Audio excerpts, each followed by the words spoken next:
हरियाणा। नमस्कार, स्वागत है आपका। मैं आपके साथ सतेश नैन मोड़। आप देख रहे हैं हमारा हरियाणा। करनाल में आज 77वां राज्य स्तरीय वन महोत्सव सीएम नायब सिंह सैनी इसमें शिरकत करेंगे और मुख्य अतिथि के रूप में मुख्यमंत्री यहां पर पहुंचेंगे। एक पेड़ मां के नाम के अभियान के तहत पौधारोपण करेंगे मुख्यमंत्री। स्कूली बच्चों के साथ पौधे लगाएंगे। महोत्सव में बड़ी तादाद में आम लोग भी पहुंचेंगे। पंडित दीनदयाल उपाध्याय मेडिकल यूनिवर्सिटी कुटेल में यह कार्यक्रम होगा। तो आज एक बड़े कार्यक्रम का आयोजन करनाल में होने जा रहा है। मुख्यमंत्री नायब सिंह सैनी मुख्य अतिथि के तौर पर इस कार्यक्रम में शिरकत करेंगे और स्कूली बच्चों के साथ वो पौधे लगाएंगे। एक पेड़ मां के नाम अभियान के तहत इस कार्यक्रम का आयोजन होने जा रहा है। और जानकारी के साथ करनाल से हमारे सहयोगी लक्ष्य जुड़े हैं। लक्ष्य, आज मुख्यमंत्री नायब सिंह सैनी करनाल के दौरे पर रहेंगे। एक पेड़ मां के नाम अभियान के तहत यहां पर कार्यक्रम है। क्या और जानकारी इस कार्यक्रम को लेकर?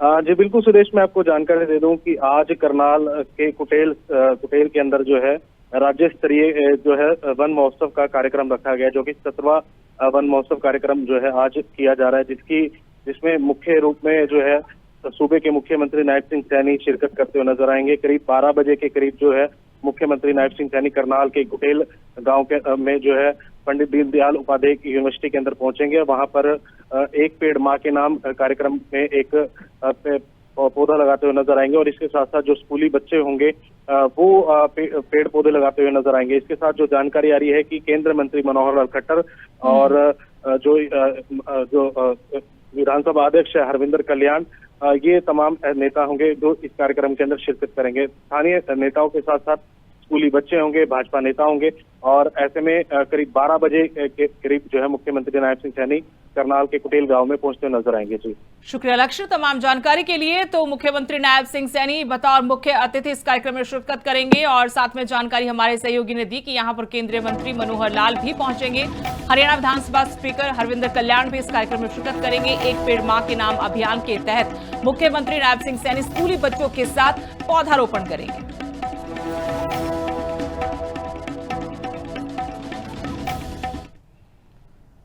और इससे पहले कल मुख्यमंत्री नायब सिंह सैनी कुरुक्षेत्र पहुंचे थे। गुरु पूर्णिमा के मौके पर मुख्यमंत्री का कुरुक्षेत्र का ये दौरा रहा और यहां पर उन्होंने स्वामी ज्ञानानंद महाराज से आशीर्वाद लिया।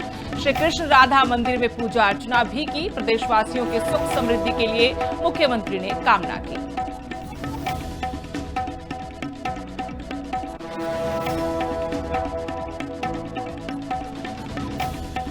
कल गुरु पूर्णिमा का त्योहार धूमधाम से देश भर में मनाया गया। इसी कड़ी में हरियाणा के मुख्यमंत्री नायब सिंह सैनी कुरुक्षेत्र पहुंचे। यहां उन्होंने स्वामी ज्ञानानंद महाराज से आशीर्वाद लिया। प्रदेश के लोगों की सुख समृद्धि की कामना की। मंदिर में पूजा अर्चना की। कल की तस्वीरें आपको दिखा रहे मुख्यमंत्री नायब सिंह सैनी ज्ञानानंद महाराज से मुलाकात करते हुए प्रदेशवासियों की सुख समृद्धि के लिए यहां मुख्यमंत्री ने पूजा अर्चना की।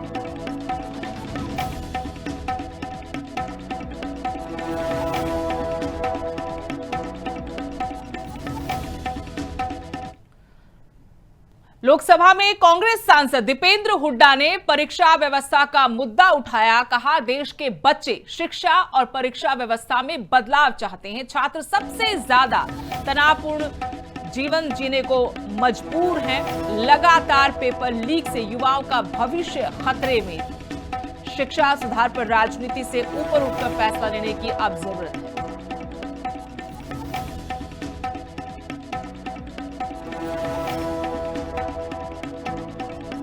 शिक्षा और व्यवस्था में संपूर्ण बदलाव चाहते थे। आज ये स्थिति है कि आज देश की शिक्षा में हमारे जो स्टूडेंट्स हैं वो दुनिया में सबसे स्ट्रेसफुल स्टूडेंट लाइफ जीने पे आज मजबूर हो रहे हैं। इस पे हमें राजनीति से ऊपर उठ के सोचना पड़ेगा। और परीक्षा व्यवस्था में पेपर लीक, ये शिक्षा और व्यवस्था में संपूर्ण बदलाव चाहते थे। आज ये स्थिति है कि आज देश की शिक्षा में हमारे जो स्टूडेंट्स हैं वो दुनिया में सबसे स्ट्रेसफुल स्टूडेंट लाइफ जीने पे आज मजबूर हो रहे हैं। इस पे हमें राजनीति से ऊपर उठ के सोचना पड़ेगा। और परीक्षा व्यवस्था में पेपर लीक, ये शिक्षा और व्यवस्था में संपूर्ण बदलाव चाहते थे। आज ये स्थिति है कि आज देश की शिक्षा में हमारे जो स्टूडेंट्स हैं वो दुनिया में सबसे स्ट्रेसफुल स्टूडेंट लाइफ जीने पे आज मजबूर हो रहे हैं। इस पे हमें राजनीति से ऊपर उठ के सोचना पड़ेगा। ठीक है, और परीक्षा व्यवस्था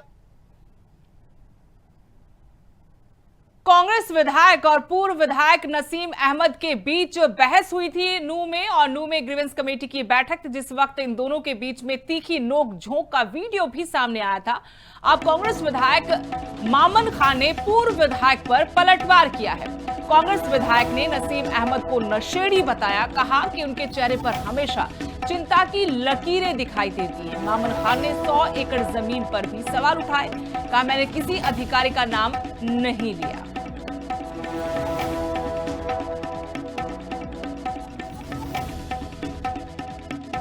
रिगेट गांव का कि 15-16 मौत उसमें हो गई जो कैंसर से मौतें हुई हैं, तो उसके ऊपर वहां के एक्शन से सरकार जवाब मांग रही थी। तो सरकार जब जवाब दे रही थी तो मैंने उसमें एक बात बीच में रख दी थी कि भाई वहां रेन्यूएबल का पानी भी नहीं जा रहा है, तो एक्शन साहब वहां रेन्यूएबल का पानी दीजिए, जबकि 260 करोड़ सरकार ने मंजूर किए थे। उसके पश्चात भी गांव वालों को पीने के लिए पानी क्यों नहीं मिलता? तो जिस पर तुरंत प्रभाव से अभाव में आके एकदम नसीम जी ने बोला कि विधायक जी तो बार बार एसडीओ का नाम लेते हैं और वहां रेगुलर पानी जा रहा है, इसको क्या दिक्कत है एसडीओ से? पहले तो मैं उसको बताता हूँ कि वो जब कभी मीटिंग में बैठे तो इधर उधर की चिंताओं को छोड़ करके हमेशा मीटिंग पे ध्यान दें। और जबकि उसकी वीडियो क्लिप आप सब लोगों के पास मौजूद है, मैंने भी उस वीडियो क्लिप को अपने पेज से भी डाला है और सब जनता से भी पूछा है कि मैंने कितनी बार एसडीओ का नाम लिया, कौन एसडीओ? मैंने एक बार भी किसी एसडीओ का नाम नहीं लिया।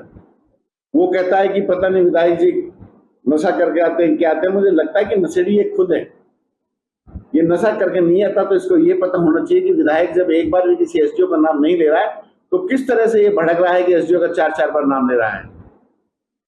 मुझे जब ये कल बात कर रहा था चिंता की लकीर, तो इसके मुझे चेहरे पर नजर आ रही थी कि ये फर्स्ट एड हो चुका है, क्योंकि कभी जनता के आवाज तो कभी इसने उठाई ही नहीं। तो मेरा कहने का मतलब ये है कि जब भी हमारे पूर्व विधायक जी किसी के ऊपर बात करें तो सोच समझ के करें और अपने दिमाग के चारों पुर्जों को खोल के बात करें कि हम बोल क्या रहे हैं, उसको सुनाई क्या दे रहा है, उसके ऊपर बात करें। बीजेपी विधायक मुकेश शर्मा ने स्कूल भवन का शिलान्यास किया है। 25 करोड़ के विकास कार्यों के साथ अब सरकारी स्कूल भी चमकेगा। गुरुग्राम में अर्जुन नगर में स्कूल की आधारशिला रखी गई। अर्जुन नगर के निवासियों की बरसों पुरानी मांग पूरी हुई है। 20 कमरों की भव्य इमारत तैयार होगी। विधायक का ढोल नगाड़ों के साथ स्वागत किया गया।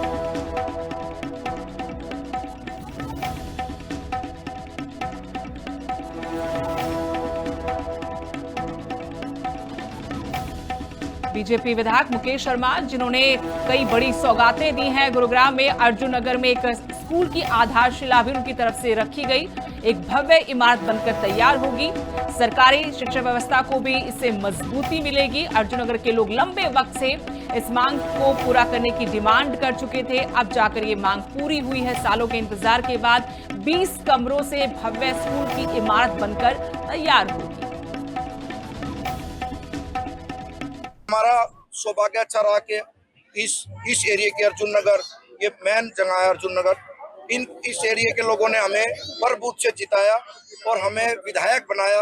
और विधायक बनने के बाद सबसे पहला कार्य जो हमारा था, बाकायदा लिखित में हम माननीय राज्यपाल जी से भी मिले और माननीय मुख्यमंत्री जी से भी मिले।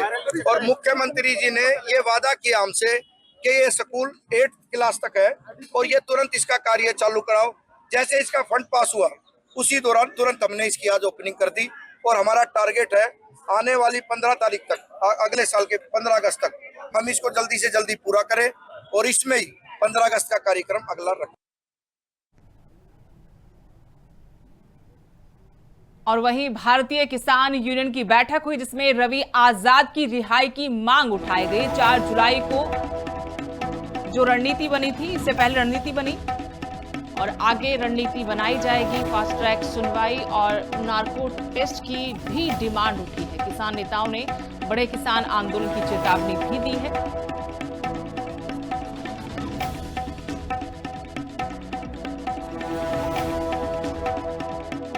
में मेन मुद्दा रहेगा भाई रवि आज़ाद जी का, जो हम बेकसूर मानते हैं, सरकार उसको दोषी मानती है और हम भी चाहते हैं पीड़ित परिवार को न्याय मिले। जिस दलित बेटी के साथ गलत हुआ उसको न्याय मिले, हम उसके पक्ष में हैं।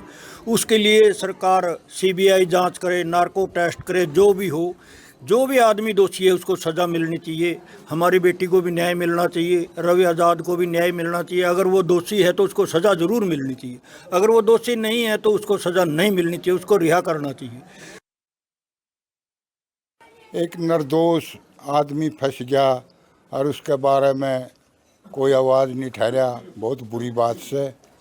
भाई ऐसा तो अंग्रेज़ा टीम में भी कोई नहीं था, बिना मतलब पकड़ के बिठा दे कर दे, वह भी जांच करे कर दे जो दूसरे देश के थे। अब हमारे देश के भी जांच करो, जांच खोट लो जे। हम तो हर एक बच्चा यही कहे भाई जी फांसी तोड़ दो, हमारा कोई दुख नहीं। निर्दोष बिना जांच पकड़ के बिठा रखा, ये तो विधान के खिलाफ से। और माँ में तो इसके लिए पूरा कदम उठाएंगे भाई जितना हमारा भुट्टा।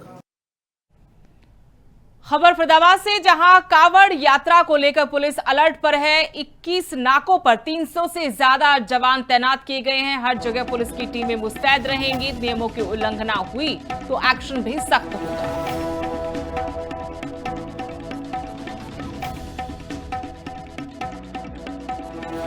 इस संबंध में हमने कावड़ रूट पे 21 नाके लगाए गए हैं जब तक ये कावड़ यात्रा चलती रहेगी। इसके अलावा हमारे टीआई ट्रैफिक के, हमारे ट्रैफिक के जो कर्मचारी हैं वो उस टाइम पे यातायात की व्यवस्था को संभाल के रखेंगे। और इसके अलावा हमने इस रूट पर जितने भी सिविल डिपार्टमेंट द्वारा काम होने हैं, चाहे वो बिजली विभाग से हो, चाहे वो एमसीएफ से, उनके साथ पत्राचार किया गया है ताकि वो उस रूट को क्लियर रखें और किसी प्रकार की कोई परेशानी ना कावड़ यात्रियों को ना। ये दुर्गा बिल्डर से स्टार्ट होता है और ये सीकरी तक हमारा रूट फरीदाबाद डिस्ट्रिक्ट का सीकरी तक पड़ता है।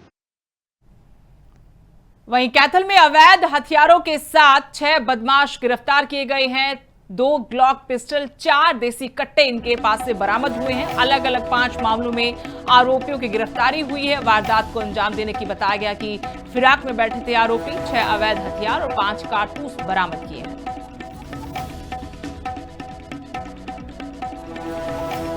आपके नेतृत्व में 3 दिन का हथियार नाम से एक ऑपरेशन चलाया था।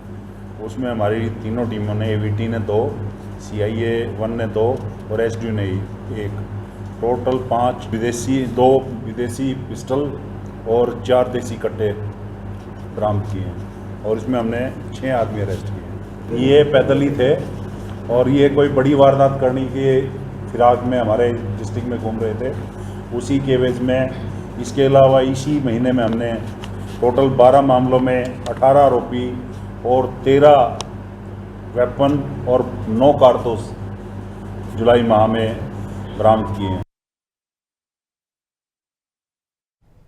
खबर रेवाड़ी से है, जहां गैस सिलेंडर रिफिल करते वक्त धमाका हो गया। दुकानदार समेत 4 लोग इस हादसे में झुलसे हैं। 2 की हालत गंभीर बताई गई है। सभी घायल अलग अलग निजी कंपनियों में कार्यरत हैं। बताया गया सब बड़े सिलेंडर से छोटे सिलेंडर में अवैध तरीके से गैस भरी जा रही थी और तभी ये दर्दनाक हादसा हुआ है। तो रेवाड़ी से खबर, जहां पर गैस सिलेंडर रिफिल करते हुए ब्लास्ट हुआ है। इसमें 4 लोग घायल हुए हैं, जिनमें से 2 की हालत काफी गंभीर है।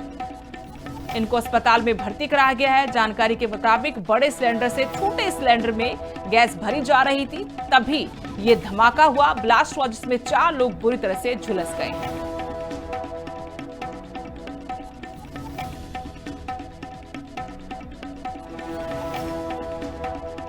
रेवाड़ी से हमारे सहयोगी महेंद्र और जानकारी के साथ इस वक्त फोन लाइन से हमारे साथ जुड़ गए। महेंद्र, बड़ा हादसा हुआ है, सबसे पहले तो आपसे जानना चाहते हैं क्या एक बड़ी लापरवाही यहां पर थी और जो झुलसे हैं लोग, उनकी फिलहाल क्या स्थिति है? जी बिल्कुल, सुदेश साहब ठीक कह रहे हैं कि ये बड़ी लापरवाही है, क्योंकि इस तरह की लापरवाही पहले भी रेवाड़ी में सामने आ चुके। एक ब्लास्ट पहले भी हुआ था जिसमें 2 पिता पुत्री की जान जा चुकी है। अब ये धारोड़ा के ओम नगर में ये घटना हुई है रात को, जिसमें 4 लोग पूरी तरह से घायल है, जिसमें से 2 की हालत गंभीर है बताई जा रही है। और उनको जैसे ही रेवाड़ी के ट्रॉमा सेंटर में भर्ती कराया गया तो उन्हें रेफर कर दिया गया है। अभी 2 जो तेज इनको छुट्टी दे दी गई है, लेकिन अभी प्रशासन इस पे पूरी गहनता से जांच कर रहा है कि किस तरह से अवैध सिलेंडर जो है रिफिल किए जा रहे हैं, इस पर अंकुश नहीं लगाया जा रहा है। तो प्रशासन की पकड़ अब तो तेज नजर आ रही है, क्योंकि इस तरह के हादसे होने के बाद सतर्कता दिखाई जा रही है के बाद देरी मानी जाती है, लेकिन पहले से इस तरह से कार्य की जाता है तो ये हादसे नहीं होते। आगे अभी भी बहुत। लेकिन महेंद्र बताइए, क्या घर के अंदर ही ये लोग बड़े सिलेंडर से छोटे सिलेंडर में गैस रिफिल कर रहे थे या किसी दुकान पर? कहाँ हुआ हादसा? ये ओम नगर में एक परचून की छोटी सी दुकान है, जहाँ पे प्रवासी लोग ज्यादा रहते हैं और ये कंपनी में काम करते हैं। उसी पे ये रिफिल करवाने के लिए आए थे और उस समय ये ब्लास्ट हो गया, जिसमें से आसपास की दीवारें भी क्षतिग्रस्त हुई है। 4 लोग इसमें बुरी तरह से जख्मी हुए हैं। तो ये एक परचून की दुकान थी जिसमें ये हादसा हुआ है, उसकी दीवारें ब्लास्ट में से जो फट गई हैं और बुरी तरह से लोग जख्मी हुए हैं। उन्हें अभी उपचाराधीन किया गया है, लेकिन प्रशासन की लापरवाही है कि इस तरह की घटनाएं बार बार होने के बावजूद भी जो अवैध रिफिल हो रही है, जिससे प्रशासन रोक नहीं पा रहा है। इस मामले में कोई कार्रवाई पुलिस की तरफ से अभी तक देखने को मिली है? इसमें अभी प्रशासन मुस्तैदी से काम कर रहा है, पूरी कार्रवाई कर रहा है और अवैध रिफिल करने वाले के खिलाफ भी मामला दर्ज कर लिया गया है, लेकिन अभी उसे गिरफ्तार नहीं किया गया है। अभी जैसे घायलों का उपचार में जुटी हुई है, प्रशासन जुटा हुआ है ताकि उनकी जान बचाई जा सके। शुक्रिया महेंद्र भारती तमाम जानकारी के लिए। हमारे सहयोगी ने जानकारी दी कि एक परचून की दुकान पर अवैध तरीके से बड़े सिलेंडर से छोटे सिलेंडर में गैस रिफिल की जा रही थी। ये जो प्रवासी मजदूर हैं, प्रवासी लोग हैं जो यहाँ प्राइवेट कंपनीज में काम करते हैं, वो इस तरीके से गैस रिफिल करवाते हैं। तभी ये बड़ा हादसा हुआ। इससे पहले भी हादसा हुआ था, लेकिन प्रशासन ने इससे भी कोई सबक नहीं लिया और फिर एक और धमाका हुआ जिसमें 4 लोग बुरी तरह से झुलसे हैं। हालांकि पुलिस ने इस मामले में FIR दर्ज की है और फिलहाल घायलों का इलाज चल रहा है। उसके बाद आगे अपनी कार्रवाई को अमल में पुलिस लेकर आएगी।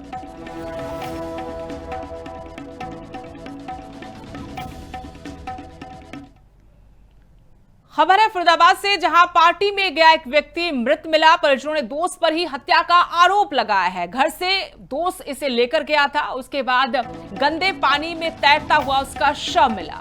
पुरानी रंजिश के चलते बताया गया कि हत्या को अंजाम दिया गया। पुलिस मामले की जांच में जुटी हुई है।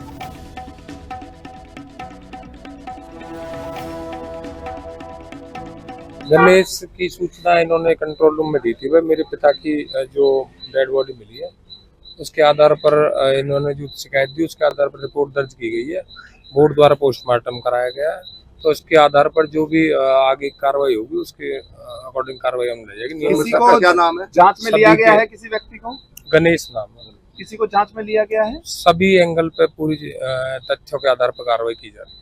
इन्वेस्टिगेशन वो लेके ही दगा करने के हिसाब से गए थे सर। उनने पहले से ही प्लान कर लिया था कि इसको मार देंगे, क्योंकि अभय सिंह है वो। अभय सिंह और शशि था, लेकिन शशि को मैं नहीं जानता ना मैंने कभी देखा। वो अभय सिंह का ही दोस्त है।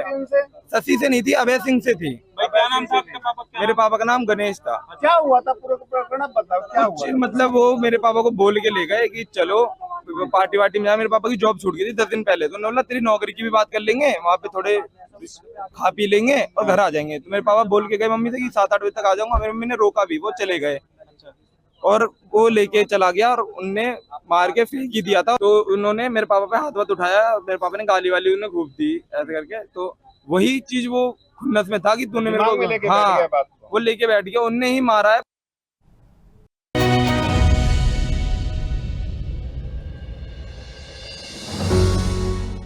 अब खबरें हिमाचल से, जहां एडीआर रिपोर्ट पर मुख्यमंत्री सुक्खू ने बीजेपी पर पलटवार किया है। कहा है कि मुझे बदनाम करने की कोशिश हो रही है। बिकने वालों की कांग्रेस में कोई जरूरत नहीं है। बीजेपी में जाना है तो जाएं। सीएम बनने के बाद कोई नई संपत्ति मैंने नहीं खरीदी है। ये सारा का सारा सियासी जो बवाल मचा है वो एडीआर रिपोर्ट को लेकर है।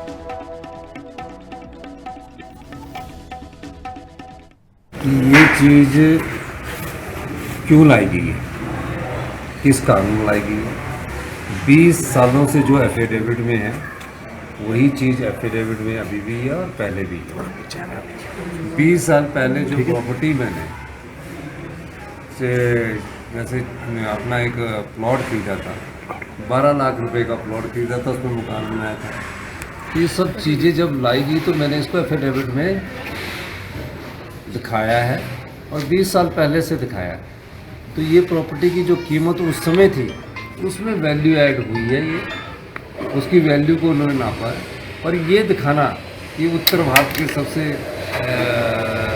वो है धनवान है, तो ये किसी न किसी तरह छवि को खराब करने की कोई राजनीतिक चाल मुझे नजर आती है। मेरी तो भारतीय जनता पार्टी वाले मेरी छवि को खराब करना चाहते हैं और इस राजनीतिक तरीके से किसी न किसी तरफ से उनका सोशल मीडिया अटैक करता रहता है।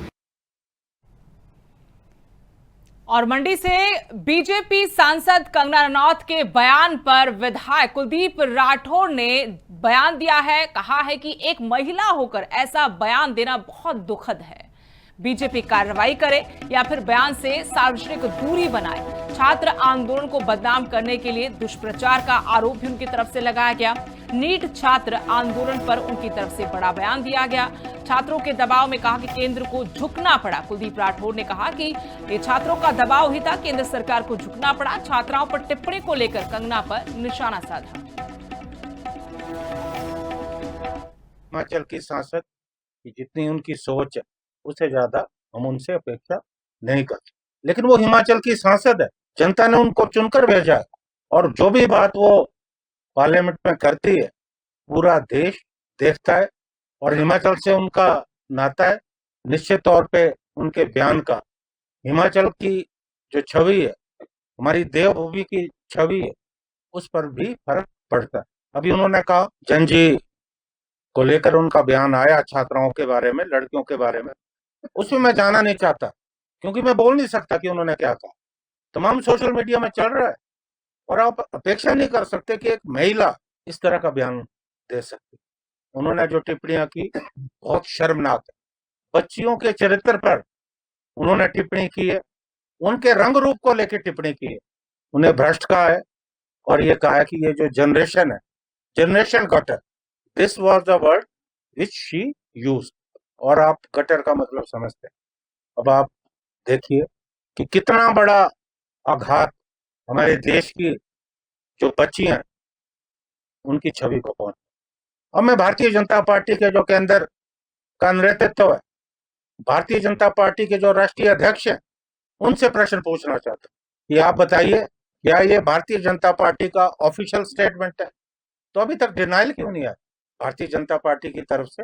तमाम इनके प्रवक्ता कांग्रेस के खिलाफ बोलना हो, हमारे नेताओं के खिलाफ बोलना हो, मीडिया में आकर विश्व वमन करते हैं, जहर उगलते हैं। क्यों नहीं उन्होंने कहा कि इस बयान से हम सहमत नहीं? इस बुलेटिन में अभी के लिए इतना ही। नमस्कार।